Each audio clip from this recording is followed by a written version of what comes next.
Bonjour, bienvenue à toutes et à tous sur Cocotte TV. Aujourd'hui, nouvelle vidéo de présentation qui porte sur un boîtier Asus, le TUF GT 501. Un boîtier plutôt assez gros, compatible EATX, qui propose des bonnes possibilités d'intégration, par exemple en water cooling, avec un 360 mm à l'avant, un 360 mm dans la partie supérieure. On a également un boîtier qui est livré avec pas moins de 4 ventilateurs de base, dont 3 RGB à l'avant. Et enfin, on a un style à la TUF, donc un style assez sympa avec une peinture un peu spécifique, quelques logos ici et là. Au niveau du tarif, on sera à 150 € environ, et on vous propose de le découvrir, c'est tout de suite, c'est maintenant, c'est sur Cocotte TV. On se lance à la découverte de ce GT 501 par Asus. Sachez que le boîtier est au format EATX. Il mesure 251 mm de large pour 545 mm de hauteur et 552 mm de profondeur. Le tout fait 10,5 kg. Au niveau du style, c'est du TUF, c'est assez guerrier. On a quelque chose de très sympathique, on vous en parle tout de suite. On a ces parties ici et supérieures qui sont en métal. Elles sont gris anthracite et il y a un léger mouchetage noir qui fait que ça donne plutôt un bel effet à l'ensemble du boîtier.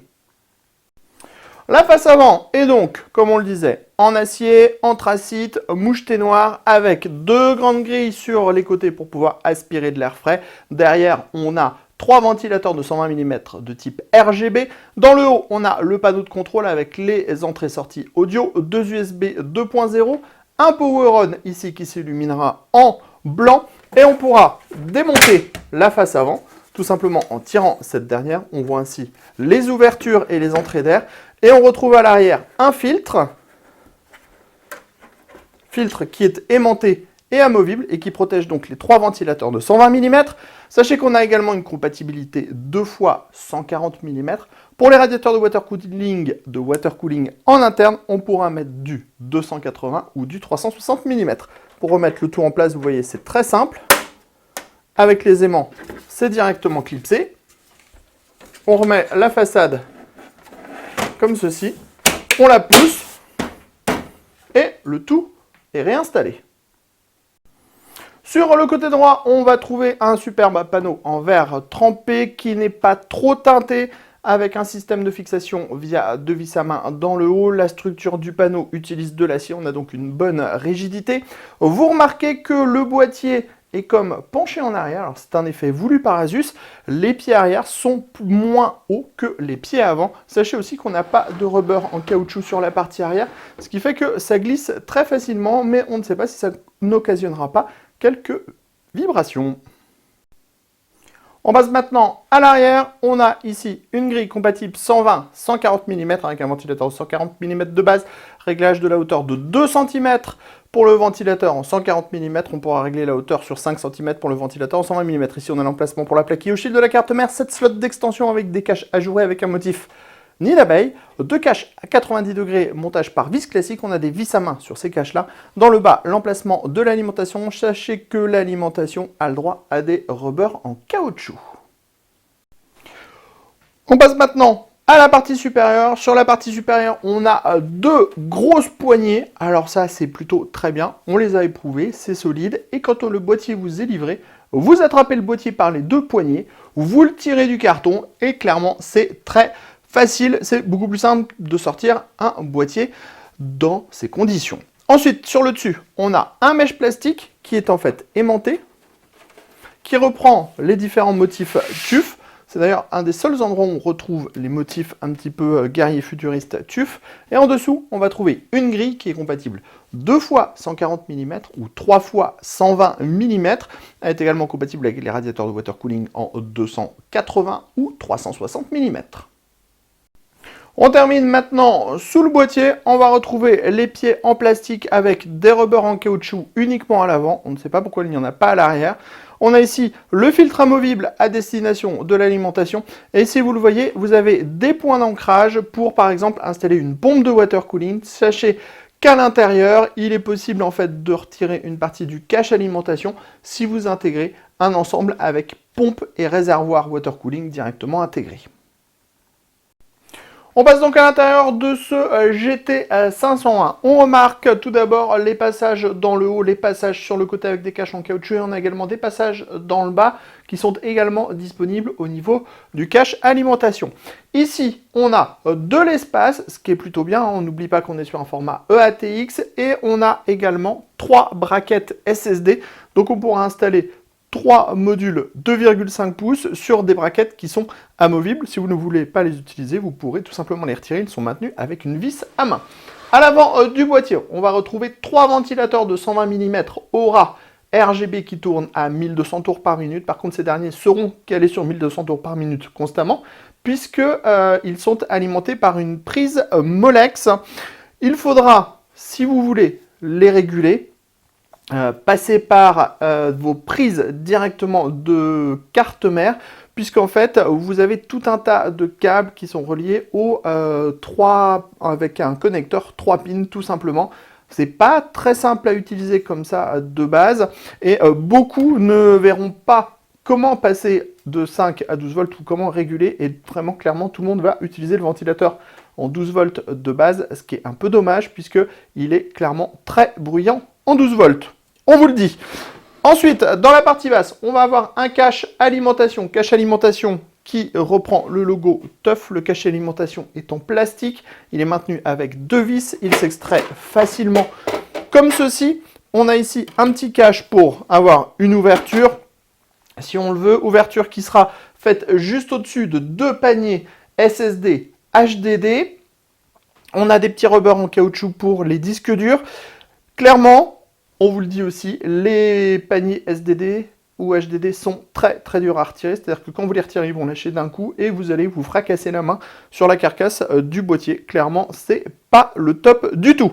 Plus en arrière, on a l'emplacement de l'alimentation avec des rubbers en caoutchouc. Ça, c'est plutôt une bonne chose. Vous le voyez, par contre, pour remettre le cache, c'est très simple. On remet les 2 vis et c'est fixé. À l'arrière, on a un ventilateur de 140 mm qui est PWM, il sera donc régulable facilement. On pourra régler la hauteur de ce dernier sur 2 cm. Sachez que si vous êtes en 120 mm, vous pourrez régler la hauteur sur 5 cm environ. On a 2 slots d'extension à 90 degrés, 7 slots d'extension classique, montage par vis à main pour les slots d'extension classiques. Dans la partie haute, on retrouve une grille qui est filtrée par le dessus.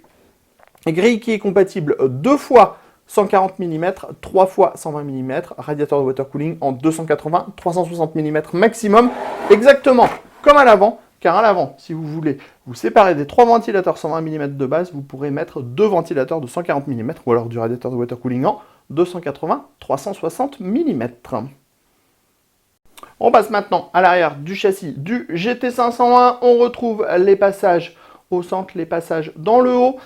Ici, les 3 dispositifs qui permettent le maintien des braquettes en interne. Ici, les 2 emplacements HDD SSD.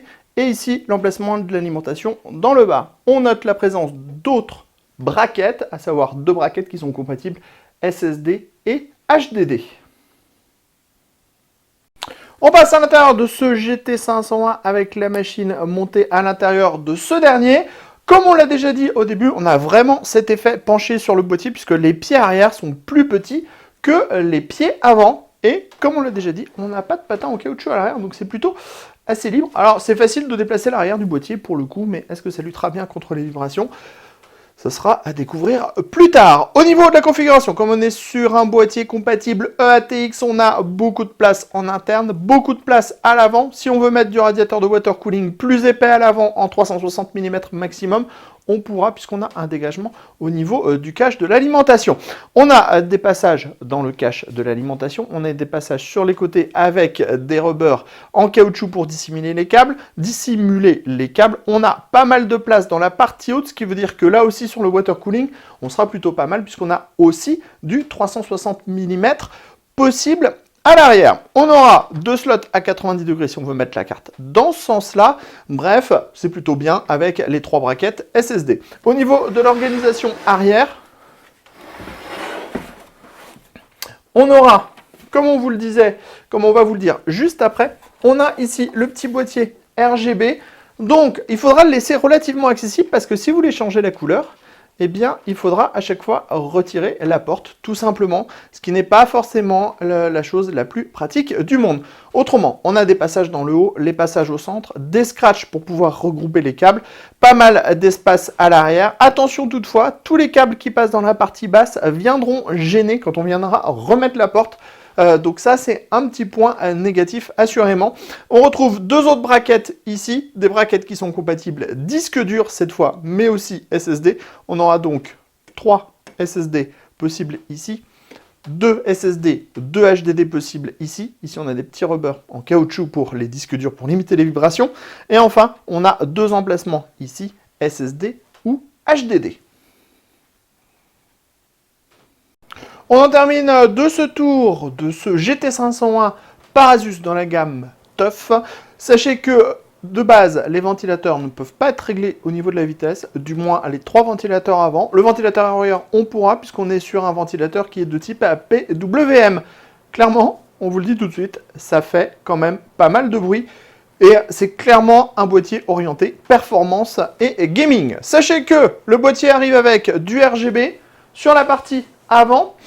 Seul petit problème, seul inconvénient, il y a un petit boîtier de contrôle pour gérer le RGB et le boîtier de contrôle n'est pas accessible sur la face avant. Par exemple, il faut donc attraper une petite molette qui est présente ici, qui vous permettra de changer les couleurs ou les différents modes du boîtier. Et on trouve ça un peu dommage que ça ne soit pas accessible et surtout que ça n'ait pas été directement intégré au boîtier de contrôle, en fait, tout simplement, ici. Sachez aussi qu'on n'a pas de RGB sur le Power On restera blanc. Sur ce, on se donne rendez-vous très prochainement sur cocoteland.com pour le test complet de ce GT501 par Asus, et on vous dit à très bientôt.